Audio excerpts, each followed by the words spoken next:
On a beaucoup parlé ces dernières semaines de Moldavie à travers des élections cruciales, à travers une crise énergétique et aussi à travers le cas de la région de Transnistrie, donc une région sécessionniste contrôlée par la Russie depuis 1992.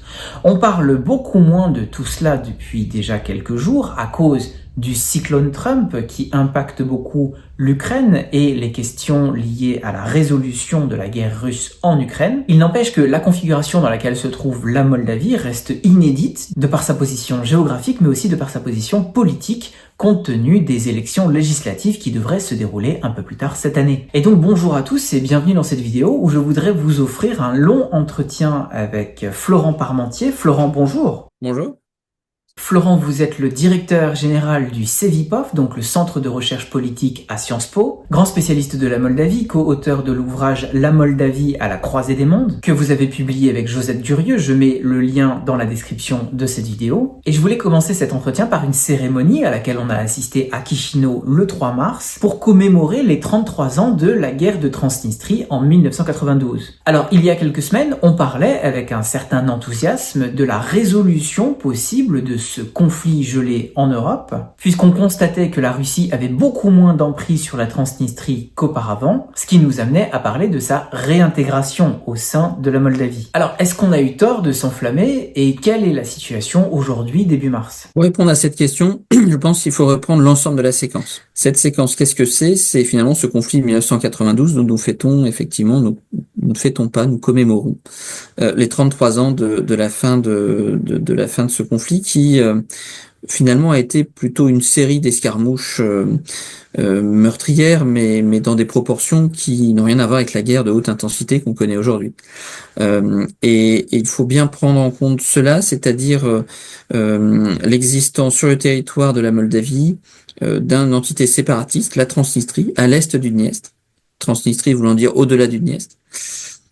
Et donc, partant de là, ce qu'il faut observer, c'est que pendant 33 ans, le conflit n'était pas gelé, mais peut-être plutôt non résolu.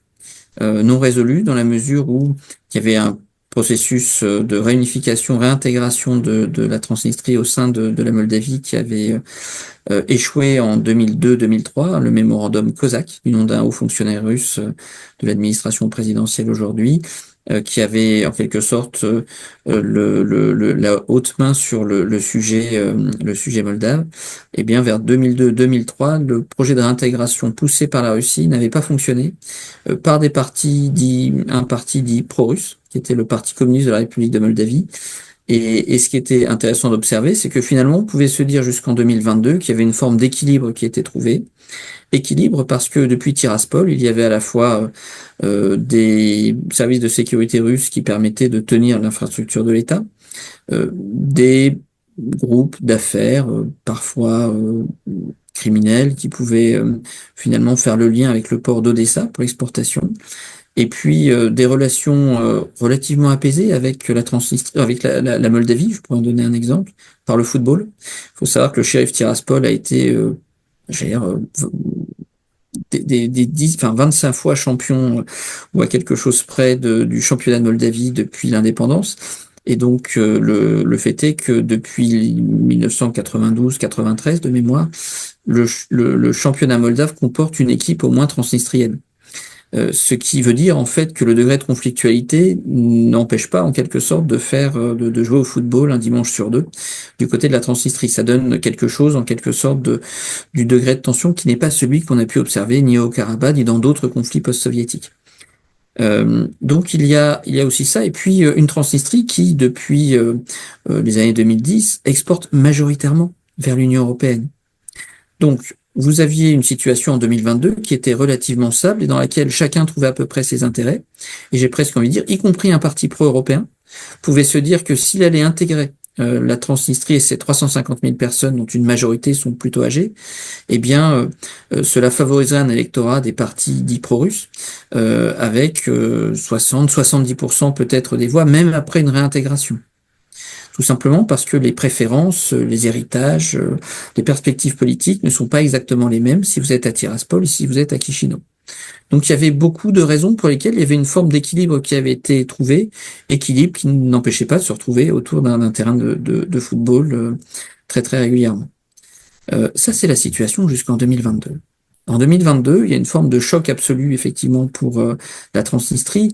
Elle avait vu les développements en 2008 et le caractère terrible de la guerre russo-géorgienne de 2008. Elle avait vu ce qui s'est passé en Tchétchénie dans les années 90.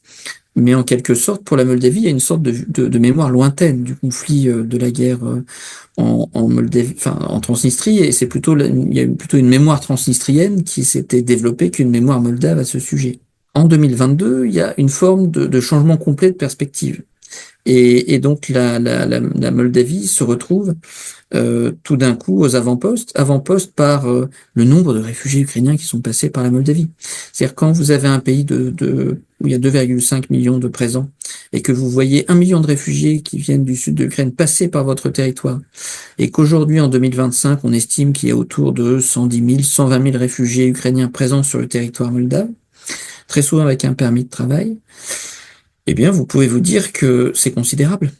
C'est un peu comme si la France avait vu passer 20 millions de réfugiés allemands. Je pense que dont j'allais dire 3% à peu près seraient restés, donc 2-3 réfugiés allemands comme ça de manière pérenne. Évidemment, pour un petit pays comme la Moldavie, ça a été un choc structurel et ça a rappelé un certain nombre de souvenirs assez terribles. Une fois voilà qu'on a cet élément-là, eh bien, il y a eu un changement de perspective. Ce changement de perspective, qu'est-ce que ça a été? On est passé de la vision d'une Transnistrie qui avait gagné un conflit sur lequel on voulait pas trop revenir, qui avait un certain nombre d'armes à Kolbasna et ailleurs, donc un danger potentiel militaire, que la Moldavie d'ailleurs ne souhaitait pas reprendre. La Moldavie est un pays neutre dans sa constitution et n'a jamais voulu depuis 92 reconquérir militairement la Transnistrie, et pour plein de raisons, tout à fait compréhensible par ailleurs, mais disons que pour la Moldavie, l'idée qu'il y a un conflit en Transnistrie doit être réglé politiquement. Et s'il faut plus de temps, eh bien on mettra plus de temps. Mais on n'a pas de solution militaire sous la main. Une fois qu'on a compris ça, on est passé de cette Transnistrie qui est une forme d'épouvantail militaire avec un risque et des réserves d'armes, des stocks d'armes à Kolbasna, à une entité séparatiste qui a un véritable risque pour sa propre permanence. À savoir, depuis 2022, finalement, la Transnistrie a été très largement fragilisée par la guerre. Et je vais en donner un exemple très vite, mais si vous voulez, on est passé d'un risque militaire à un risque d'effondrement socio-économique et plutôt de crise humanitaire. Et c'est là-dessus, effectivement, que le narratif a évolué. Quand je dis voilà que la Transnistrie était très très gênée en quelque sorte par cette guerre en Ukraine, c'est que elle n'a pas de frontière avec la Russie, elle a une frontière avec l'Ukraine, frontière assez longue, frontière qui est surveillée par l'Union européenne. C'est la mission EUBAM qui avait été négociée en 2005 et mise en place en 2006 et qui était un signe de bonne coopération entre l'Union européenne d'un côté, l'Ukraine de l'autre et la Moldavie. Dans ce cadre-là, le 24 février 2022, il n'y a pas un seul soldat transnistrien qui est allé en quelque sorte prêter main forte à une opération amphibie qu'on aurait pu craindre du côté de l'île aux serpents ou d'Odessa. Et donc si on regarde bien les choses, la Transnistrie s'est tenue à l'écart de ce conflit. Elle l'a fait sciemment. Pourquoi? Parce que si on regarde la carte et s'il n'y a pas de continuité territoriale, alors comment voulez-vous pouvoir être réapprovisionné en hommes en fonction des pertes? Comment voulez-vous avoir le nombre de stocks d'armes disponibles nécessaires pour mener à bien ces éléments-là, ainsi que une sorte de soutien, d'appui de la part du reste de l'armée de la Russie? On voit que tout ça n'existe pas. Et c'est la raison pour laquelle, quand toute la Russie a attaqué, depuis la Russie, depuis la Biélorussie, l'Ukraine, eh bien, l'agression n'est pas passée par la Transnistrie. C'est un fait qui est tout à fait remarquable et qui mérite très certainement l'attention. Pourquoi? Eh bien, tout simplement parce que la Transnistrie s'est trouvée dans une situation nouvelle en 2022. Et Florent, puisque vous nous livrez ce panorama assez large de la Transnistrie, on peut aussi remettre en perspective les conditions historiques de la création de la région. C'est que la Transnistrie, contrairement au reste de la Moldavie qui a fait partie de la Roumanie dans l'entre-deux-guerres, la Transnistrie a été constituée en quelque sorte sur le territoire ukrainien. Sur le territoire ukrainien de 1922, et donc c'est dans les années 20 où une république autonome moldave socialiste soviétique autonome de Moldavie au sein de l'Ukraine avait été créée, avec un objectif qui était de récupérer cette région autour de Chisinau, qui est on appelait la Bessarabie.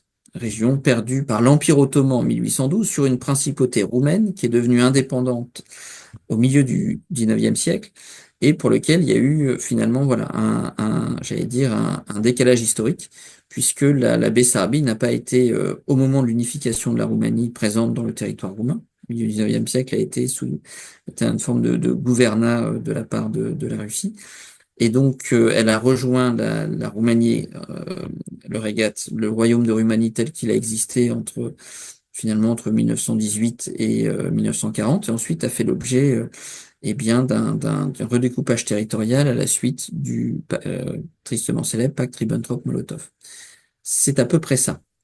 Donc, si on regarde, en 1945, après la Seconde Guerre mondiale, les Soviétiques ont placé beaucoup d'industries de ce côté-là de la rive du Dniestr, à savoir la Transnistrie, économiquement, s'en tirait mieux en 1991 que le reste de la Moldavie. Pourquoi ils s'en tiraient mieux? Eh bien, parce que tout simplement, il y avait des industries, il y avait des centrales énergétiques, la centrale de Koutchourgan, qui a fonctionné au gaz pendant un certain temps, qui permettait d'approvisionner la Moldavie en électricité. À un moment, jusqu'à 80% de l'électricité moldave produite localement, passée par la centrale de Koutchourgan. Et puis, il y avait, avec ce gaz pas cher, la possibilité de faire de la scierie. Et donc, l'usine métallurgique de Rimnitsa, dans le nord de la Transnistrie, pouvait être compétitive, aussi parce que eh bien, c'est un ancien combinat qui avait été modernisé, et ce combinat modernisé a eu un certain nombre non seulement d'accès à du gaz pas cher en provenance de Russie, accès aussi à des possibilités d'exportation à divers endroits, et puis eh bien, à côté de ça aussi bénéficier de capitaux russes à un moment. Et donc, on a notamment un milliardaire russe, Alisher Ousmanov, qui y avait investi. Donc, si on regarde un peu les choses, la Transnistrie, en 92, est plus riche que le reste de la Moldavie. Ce n'est plus vrai aujourd'hui. Ce n'est plus vrai aujourd'hui, c'est-à-dire que l'économie transnistrienne est très extravertie. Le pourcentage de production exportée est important. C'est ce qui permet d'avoir des relais de croissance. Mais en quelque sorte, elle dépend de plus en plus de Chisinau pour obtenir ses marchés, notamment les marchés européens. Et donc, si on prend cette situation-là et la crise socio-économique, comment elle s'explique? Bien par la perte de la position privilégiée de la Transnistrie dans les processus économiques régionaux, avec par ailleurs une Ukraine qui à côté s'effondre économiquement en termes de consommateurs pour plein de raisons, mais la raison la plus évidente, on la connaît depuis 3 ans, c'est-à-dire qu'il est beaucoup plus difficile de faire du commerce aujourd'hui et qu'un certain nombre de liaisons naturelles ont été coupées. Oui, et dans ce contexte, la Transnistrie s'est aussi retrouvée dans une situation complètement nouvelle d'un point de vue énergétique. Ça a trait aux questions économiques et sociales et aux risques de crise humanitaire que vous avez évoqués, puisque la Transnistrie, qui a bénéficié de gaz quasiment gratuit en provenance de la Russie depuis 1992, elle s'est retrouvée à partir de 2022 progressivement coupée de ses approvisionnements. C'est en soi un chapitre effectivement extrêmement important et qui explique beaucoup de choses. D'abord dans la relation russo-moldave. L'idée étant que ce gazoduc qui passait par l'Ukraine, eh bien, c'est comme partout dans les pays post-soviétiques, c'est-à-dire c'est pas seulement une question de qui possède les tuyaux et ce qu'on met dans les tuyaux, c'est aussi en réalité un moyen pour financer un certain nombre d'activités favorables à la Russie à travers, j'allais dire, ces liens économiques. Et donc, la situation telle qu'on la voit et telle qu'on peut la comprendre, c'est qu'effectivement, depuis plusieurs mois, on a senti venir la crise, qui était que, eh bien, si les Ukrainiens, ce qui était prévisible, coupent l'accès et mettent fin au contrat de transfert de gaz depuis la Russie sur le territoire ukrainien au 1er janvier 2025, eh bien, ça a pu être écrit. Eh bien, le plus probable est qu'il y allait là avoir un véritable problème pour la Transnistrie. C'est ce à quoi nous avons assisté au début de l'année 2025, avec plusieurs options qui étaient présentes sur la table. L'option qui a été retenue n'était pas forcément celle qui était la plus naturelle. On aurait pu imaginer effectivement un lien plus étroit avec la Roumanie ou trouver une autre manière je vais prendre le point.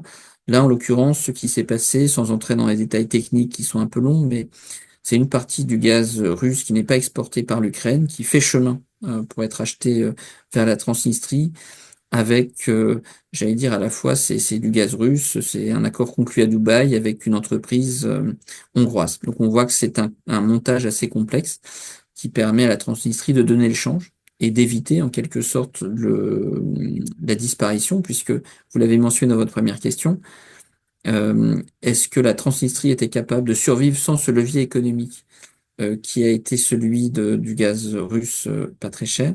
Ce qu'on voit, c'est tout simplement que les Russes ont en quelque sorte changé un peu leur tactique en disant que ce n'est plus aujourd'hui eh bien, le fait de posséder du gaz russe pas cher qui explique une forme d'accointance vis-à-vis de la Russie, mais plutôt en quelque sorte la dénonciation d'une forme de perfidie ukrainienne contre les Transnistriens, qui a des conséquences pour la Transnistrie dont les Russes vont essayer de nous tirer d'une manière ou d'une autre. C'est un peu le changement de narratif que les Russes et les Transnistriens essaient de faire passer auprès de leur population. Oui, sachant que ce à quoi on a assisté en automne et au début de cette année, c'était pas tellement l'accent sur la perfidie ukrainienne qui va de soi d'un point de vue russe, c'est presque de bonne guerre on peut dire, mais c'est surtout sur la perfidie moldave, qui selon ce narratif entretenait un blocus énergétique. Très clairement, on sent de la part du gouvernement moldave en place, d'abord il faut savoir qu'institutionnellement, il y a un ministre, le ministre de la réintégration, qui est un poste qui existe depuis, j'allais dire, les années 2000, qui a précisément pour but de s'occuper du conflit transnistrien. Alors, c'est pas une administration pléthorique, c'est plutôt un vice-premier ministre qui a pour fonction et pour but de coordonner différents services de l'État pour essayer de bien prendre en compte les différentes problématiques de la relation entre la Moldavie et la Transnistrie. Une fois qu'on a ce dispositif-là, ce qu'il faut comprendre aussi, c'est que eh bien, on règle d'abord des problèmes très techniques, parfois, et donc une fois qu'on règle ces problèmes techniques, après, il y a vraiment eu différentes phases en fait dans l'administration du PAS. Par exemple, Maya Sandu, eh bien, avait fait en sorte, au moment de la crise Covid, d'envoyer un certain nombre de vaccins contre le Covid et les relations de ce point de vue-là étaient assez bonnes entre les dirigeants transnistriens qui ont remercié de l'aide fournie à Maya Sandu et la Moldavie. Dans le cadre de l'invasion ou de l'agression russe contre l'Ukraine, ce à quoi nous avons pu assister a été une forme d'abord d'assez grande prudence pendant les premiers mois en réalité de la Moldavie. La Moldavie ne savait pas très bien ce qui pouvait se passer, que se serait-il passé si les Russes étaient rapidement arrivés à Odessa, consolider une poche et avoir une frontière avec la Transnistrie, donc avec la Moldavie. Il y aurait pu avoir là-dessus des effets non attendus, donc j'allais dire, la présidence du PAS est passée d'une approche prudente à une approche beaucoup plus encline à suivre les Européens et les Américains sur la position à tenir vis-à-vis du conflit en Ukraine. Et donc, les relations avec la Transnistrie s'en sont retrouvées changées, en quelque sorte. Et réciproquement, ce qu'on observe depuis quelques semaines et la présidence de Donald Trump, c'est en quelque sorte peut-être davantage de confiance de la part et de la Transnistrie et des factions au sein des élites moldaves plutôt favorables à un rapprochement avec la Russie ou en tout cas essayer de trouver, à entretenir de bonnes relations. On a de ce point de vue-là vu un changement probablement d'attitude qui est lié à la fois au changement de direction effectivement aux États-Unis, aux politiques qui vont être mises en place vis-à-vis de l'Ukraine. Et puis aussi un exemple très simple, c'est le fait de ne plus financer ou de remettre en cause les financements du USAID. Quand vous avez un pays comme la Moldavie, dont les traditions en termes de société civile ont été faibles, mais que les financements européens, américains vous ont permis de soutenir des experts techniques au sein du pays, à proposer de l'expertise, à essayer d'orienter en fait l'expertise et les débats publics dans telle ou telle direction, alors vous vous rendez compte que la fin de cette aide américaine pour l'USAID a des conséquences pour un ensemble de, j'allais dire, d'élites politiques, intellectuelles, qui apportaient beaucoup au pays et qui là se retrouvent en position difficile. D'abord d'un point de vue cognitif, n'avaient pas l'habitude de penser les États-Unis comme potentiellement quelque chose d'hostile à leurs intérêts, et ensuite sur un plan matériel, logistique, il y a là quelque chose qui est totalement nouveau. Et donc, dans ce cadre-là, la Moldavie, il y a eu une première phase, hein, une première phase de prudence de la Moldavie pendant les premiers mois du conflit, jusqu'au moment où la Moldavie a été reconnue comme l'un des États candidats à l'Union européenne. Il y a maintenant un soutien sans faille de la Moldavie dans l'accueil des réfugiés, mais aussi dans tout un tas de succès logistiques, un soutien aussi rhétorique.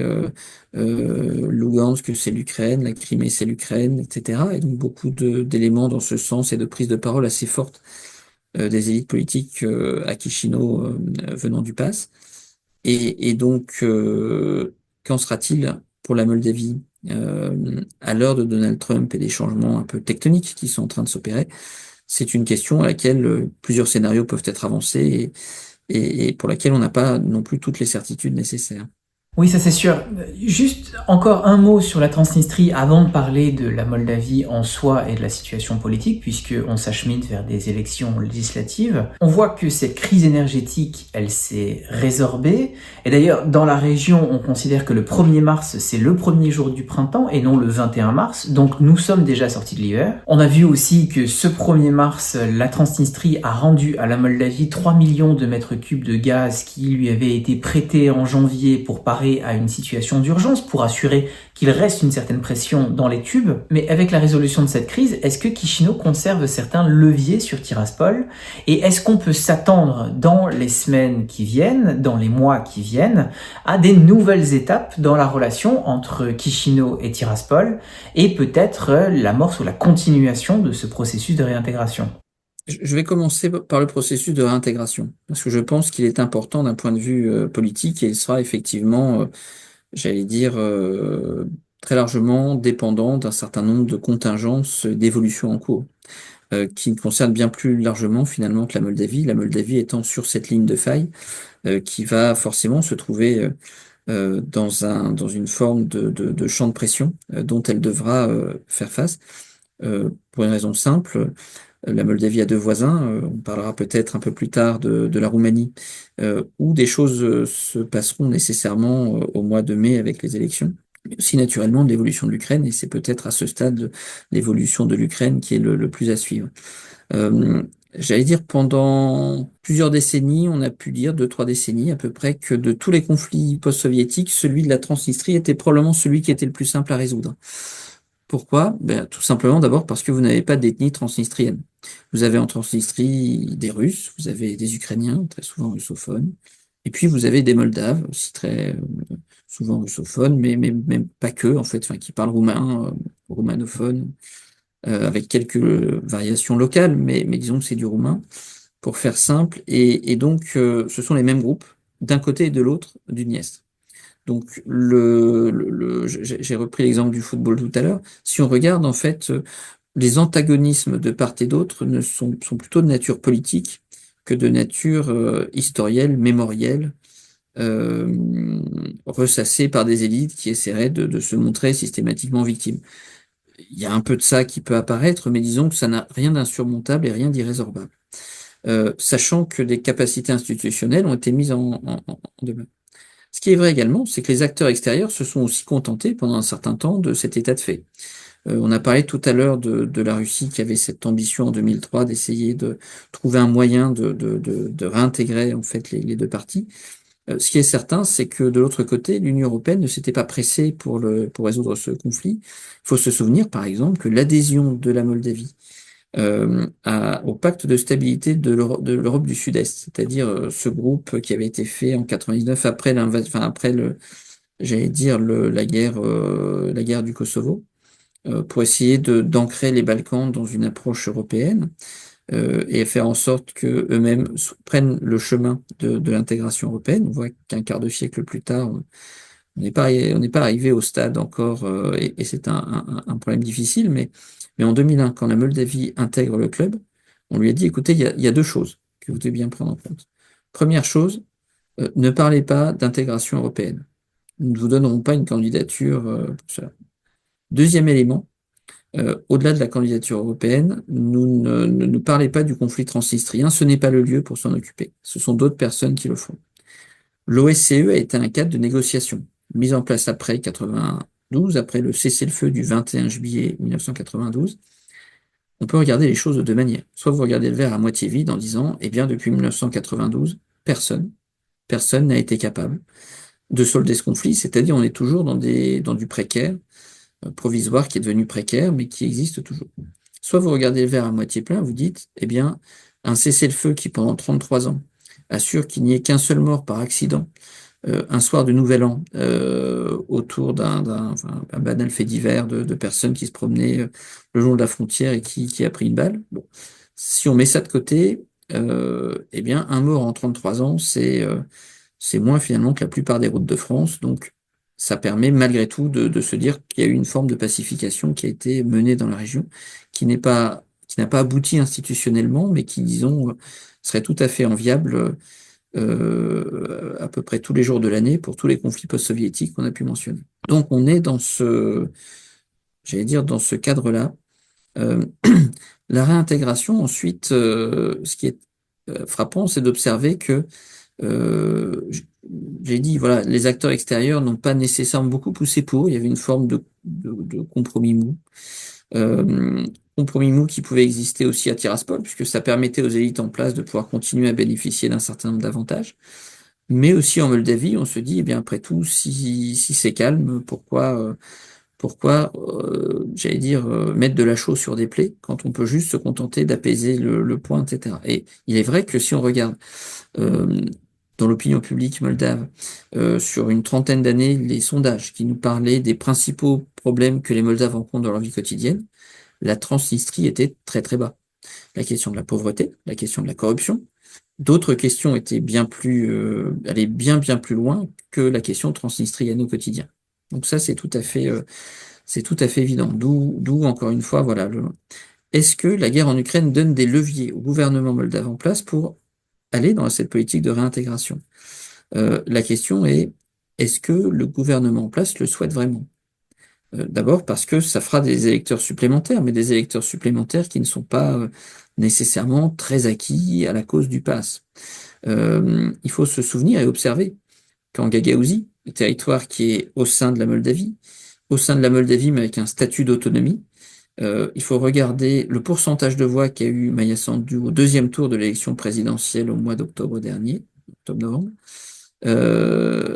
et au deuxième tour, eh bien, nous étions à 3% pour Maya Sandu au deuxième tour.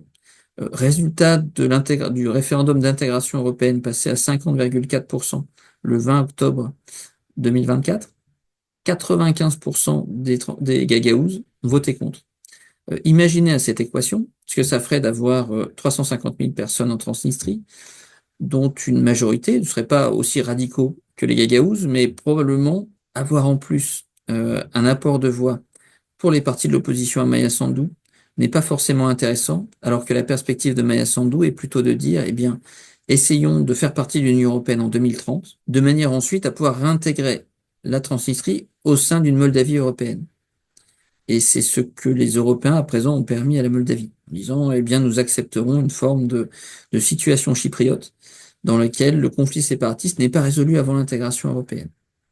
Et je pense que les Européens aussi, aujourd'hui, notamment en raison de la guerre en Ukraine, sont plutôt favorables à cette hypothèse-là, alors qu'ils ne l'étaient pas en 2022.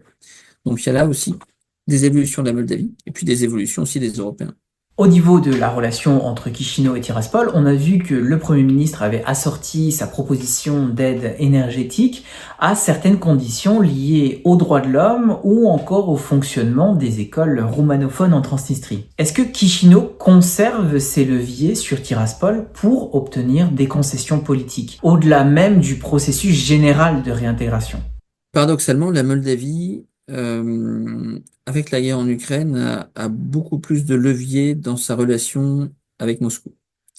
La Moldavie s'est plutôt renforcée en réalité. Pourquoi? Bien, tout simplement, un certain nombre de leviers traditionnels de la Russie ne sont plus là. et donc, toutes les avancées du pass vis-à-vis de l'Union européenne ont pu être avancées aussi parce que, eh bien, par exemple, le gouvernement, enfin, les gouvernements sous Maya Sandu ont, par exemple, contribué à faire du roumain la langue officielle. C'est plus le moldave. Ça, c'est une avancée. Sur la politique identitaire du pays. Ils ont également remis en cause le rôle du patriarcat de Moscou, avec la remise en cause d'un certain nombre de prêtres. Non pas que le patriarcat de Moscou soit interdit dans sa forme actuelle, mais disons qu'il y a une forme de condamnation un peu du lien entre ce patriarcat de Moscou et sa conception de la guerre en Ukraine. Euh, il faut également partir du principe qu'avant, la Moldavie était totalement dépendante du gaz russe. Et en 2021, l'automne 2021, il y a eu des échanges assez frontaux entre la Moldavie et la Russie au sujet du gaz. Et on voit que aujourd'hui, ce n'est plus le cas. Donc, si on regarde l'image globale, la Moldavie n'a jamais été aussi soutenue de l'extérieur et aussi peu dépendante de la Russie. D'où la capacité à expulser plusieurs dizaines de diplomates lors de l'été 2023, en disant en substance, eh bien, enfin, on n'est plus obligé de supporter des dizaines de diplomates sur une ambassade qui a d'énormes antennes qui écoutent tout le monde. Donc là, il y a eu vraiment un travail qui a été fait sur des questions mémorielles, etc. Donc, on voit il y a en quelque sorte un combat culturel qui est mené par le PAS, qui forcément polarise en Moldavie, et qui peut avoir ses conséquences. Donc, on a une polarisation de ce point de vue-là, voilà, qu'il faut observer davantage. Vis-à-vis de la Transnistrie, car c'est l'autre partie de la matrioshka, vis-à-vis de la Transnistrie, eh bien, là aussi, les leviers, les capacités, l'affaiblissement de la position russe en Moldavie affaiblit aussi presque mécaniquement la position de la Transnistrie vis-à-vis du reste de la Moldavie. Et de ce point de vue-là, on peut aussi observer, eh bien, qu'auparavant, là, on a eu quelque chose, une forme de renversement intéressant par rapport à l'histoire récente, que la Transnistrie dépende de la Moldavie euh, pour obtenir du gaz, même si au final elle a rendu du gaz, eh bien, c'était pas ce que nous avions connu au cours des années précédentes. Et donc là, il y a il y a des formes de changement. La Transnistrie est dépendante aussi d'un élément qui est eh bien l'accès au marché européen. Et donc là-dessus, si la Moldavie voit des productions locales qui est en lien avec de l'armement, alors elle peut tout à fait bloquer l'exportation en vertu, en fait, eh bien tout simplement de technologies à double usage qui peuvent faire partie des restrictions à l'exportation que la Moldavie peut s'autoriser. Donc on voit qu'il y a là euh, davantage de levier de la part de la Moldavie vis-à-vis de la Transnistrie que par le passé. Euh, et ça, c'est pas une condition suffisante pour pousser à une réintégration. C'est peut-être une condition nécessaire. Mais en tout cas, on a effectivement une situation assez nouvelle que la guerre en Ukraine et la fin du statu quo ont permis de faire avancer. Alors, revenons à la Moldavie même, vous en avez déjà beaucoup parlé au travers de vos réponses. On s'achemine vers des élections législatives, donc des élections qui ont été initiées dans un climat relativement tendu. Vous avez parlé de cette polarisation de la société. Évidemment, le contexte géopolitique joue beaucoup sur cette élection comme sur les élections précédentes moldaves. Quels sont vos pronostics vis-à-vis de cette élection à venir? Ils vont se passer dans un contexte effectivement déjà transformé par rapport à l'élection présidentielle et le référendum de l'automne dernier. Lors de l'élection présidentielle, on peut voir les choses de plusieurs manières. Si on regarde le chiffre au second tour, on pourrait se dire, bah, après tout, circuler, il n'y a rien à voir. Ça nous donne un peu plus de 54% pour Maya Sandu et moins de 46% pour j'allais dire le candidat de l'opposition, Alexandre Stoyanoglo. Et donc, si on regarde les choses, on pourrait se dire comme ça, eh bien, j'allais dire le futur et le rôle du PAS est assuré. Si on regarde un peu plus en détail, il y a quand même quelques éléments à souligner. D'abord, la force toujours présente de la diaspora et de son rôle. Il est tout à fait notable qu'Alexandre Stoyanoglo s'il n'y avait pas eu de vote de la diaspora, aurait remporté cette élection présidentielle.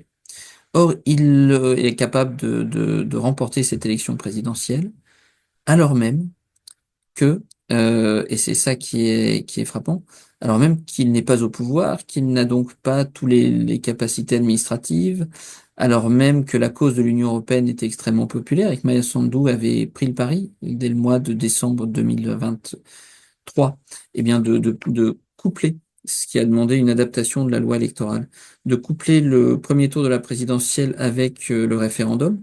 Donc, le plus logique était que le référendum passe à 55-60% et que Maya Sandu puisse être dans la discussion pour être élu dès le premier tour.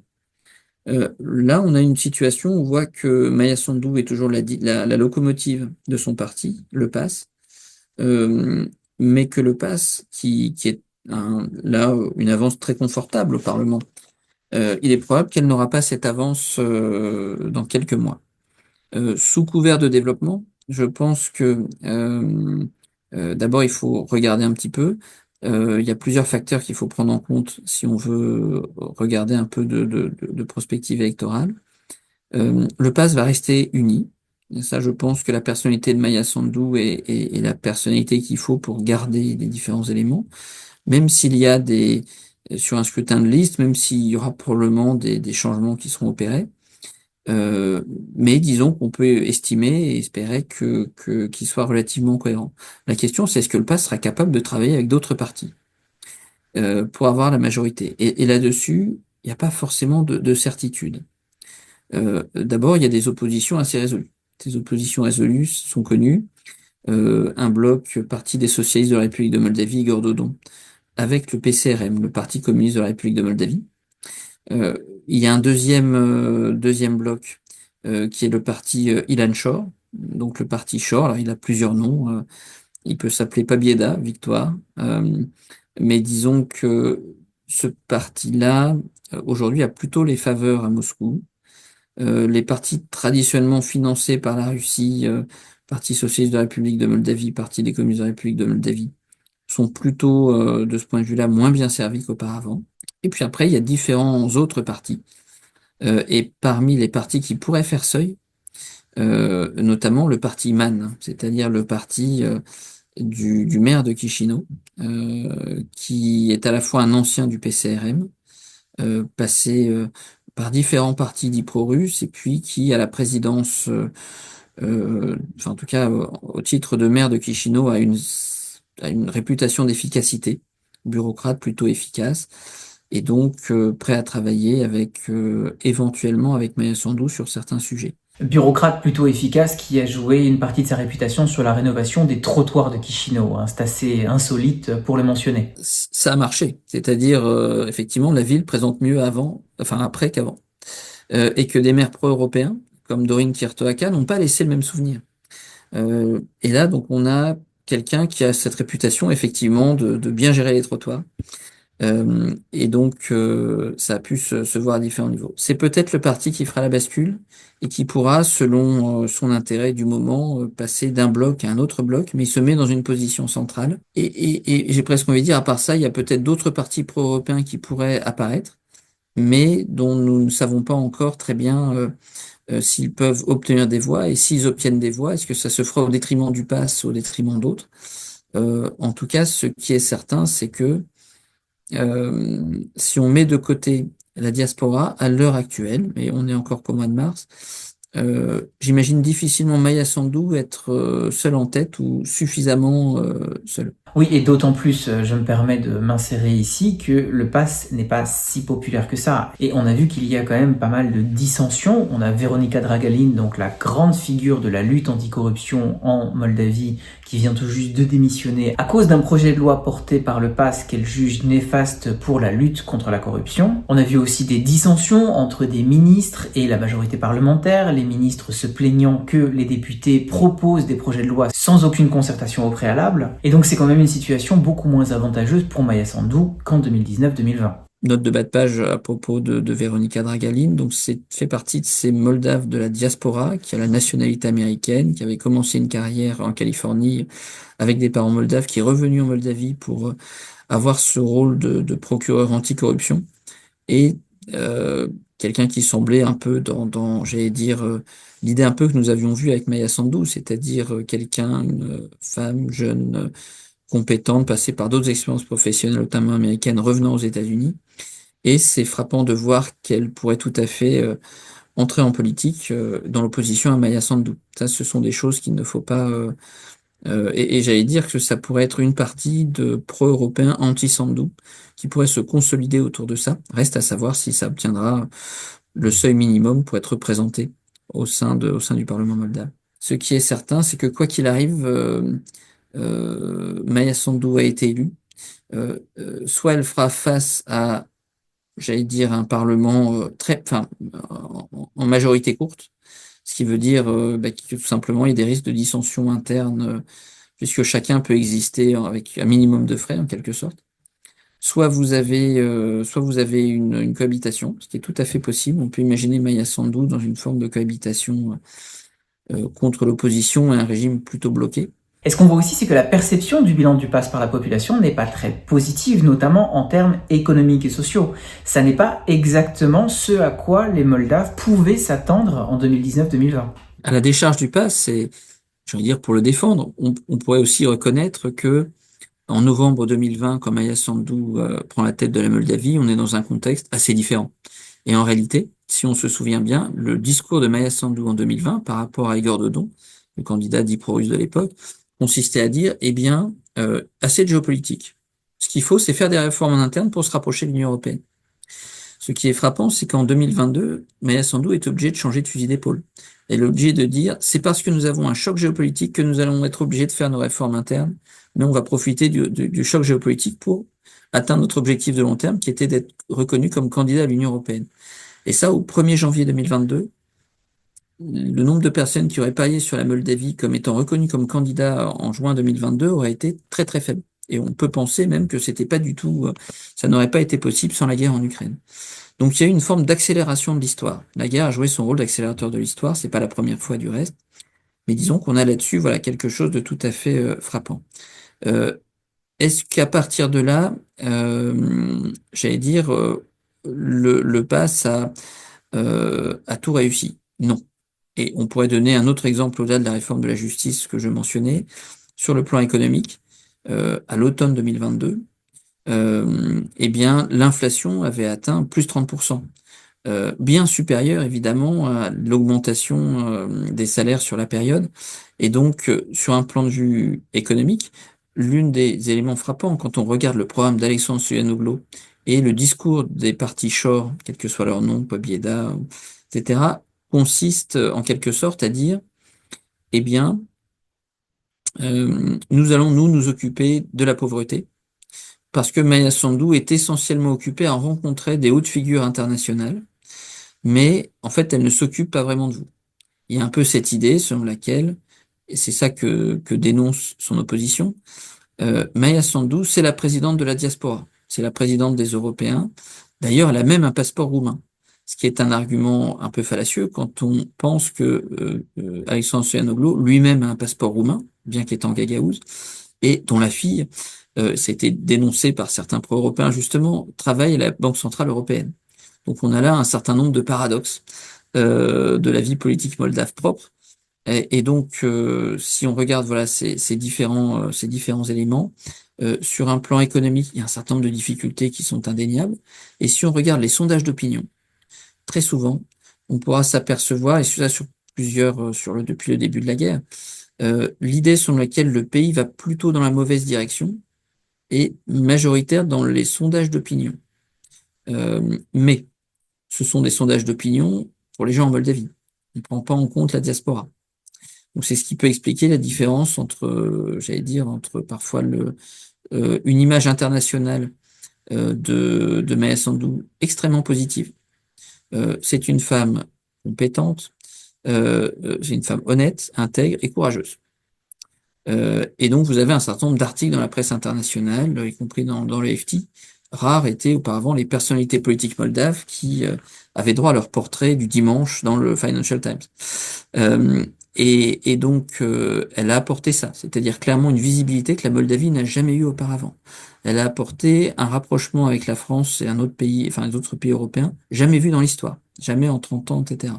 Donc il y a effectivement peut-être un contraste entre ce qui nous apparaît, un rapprochement incontestable avec l'Union européenne et une volonté vraiment de faire exister la Moldavie sur la carte de l'Europe comme jamais auparavant. Depuis l'indépendance de la Moldavie, nous l'avions observé, qui doit contraster avec des difficultés économiques, euh, des difficultés aussi, ou en tout cas des formes de frustration en quelque sorte hein, de la population et tout simplement par rapport à l'inflation, par rapport au salaire, par rapport aux retraites. Vous avez beaucoup de plaintes qui sont réelles et puis aussi quelques échecs dans un contexte qui s'est considérablement durci quand même par rapport à 2020 et qui a obligé la Moldavie à s'adapter à plusieurs reprises.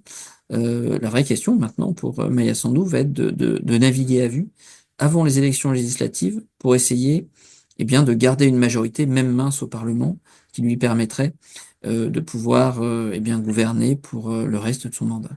Oui, vous l'avez mentionné, le poids de la diaspora et des Moldaves de l'étranger, il est considérable dans cette élection comme dans les élections précédentes, mais comme en règle générale les facteurs géopolitiques qui pèsent sur le contexte moldave.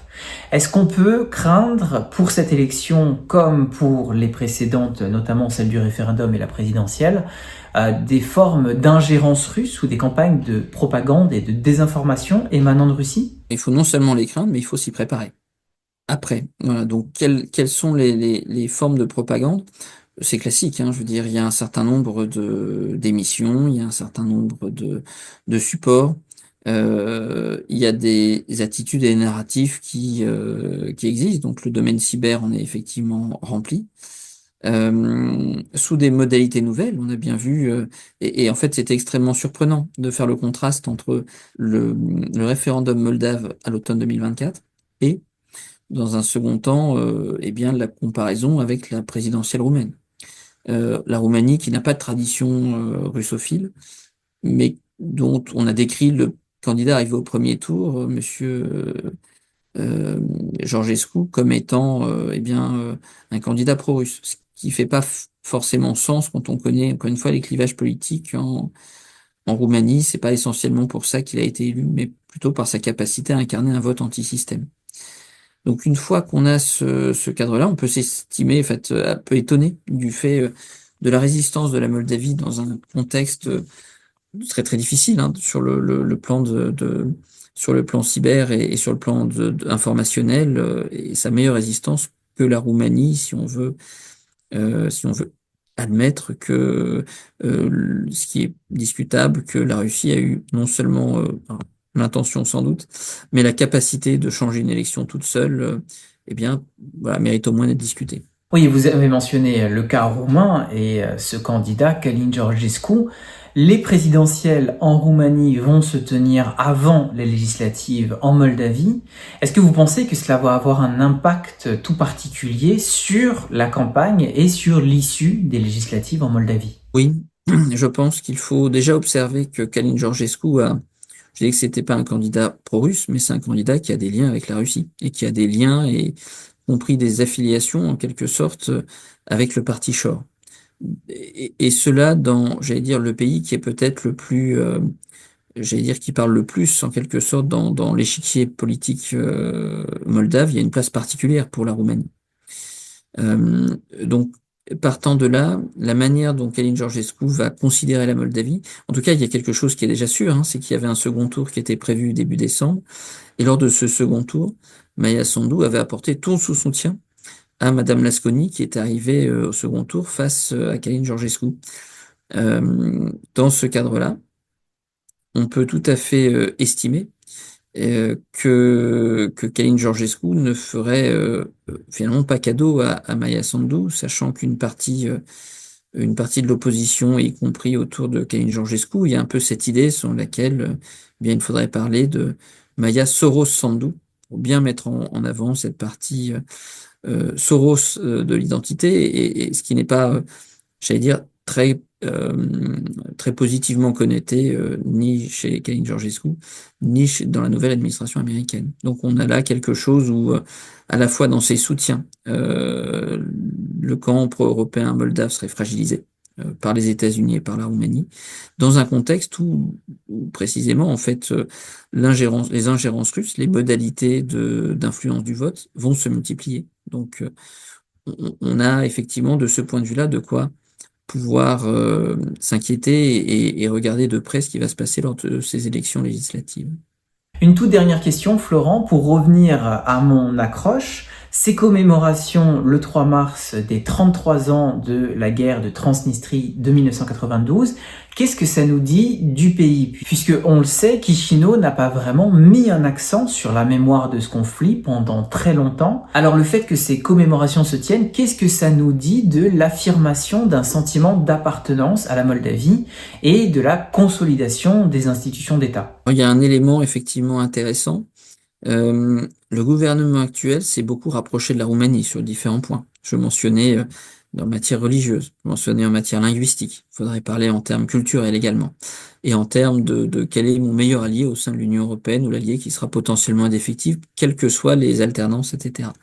Donc il y a de ce point de vue-là, effectivement, une relation assez naturelle et fusionnelle. Dans le même temps, je pense que même si on partage la même langue, l'idée est qu'il y a deux États aujourd'hui, que même si un tiers de la population, entre un quart et un tiers, a un passeport roumain, ils ont très souvent un passeport roumain pour des raisons assez pragmatiques en réalité, c'est-à-dire de pouvoir avoir accès à tel ou tel endroit. On avait commencé avec la Transnistrie. En Transnistrie aussi, vous avez des passeports roumains qui sont proposés, passeports roumains, des passeports ukrainiens, des passeports russes. Il faut juste payer, et même des passeports moldaves. Il faut juste payer pour avoir ces passeports. Et donc,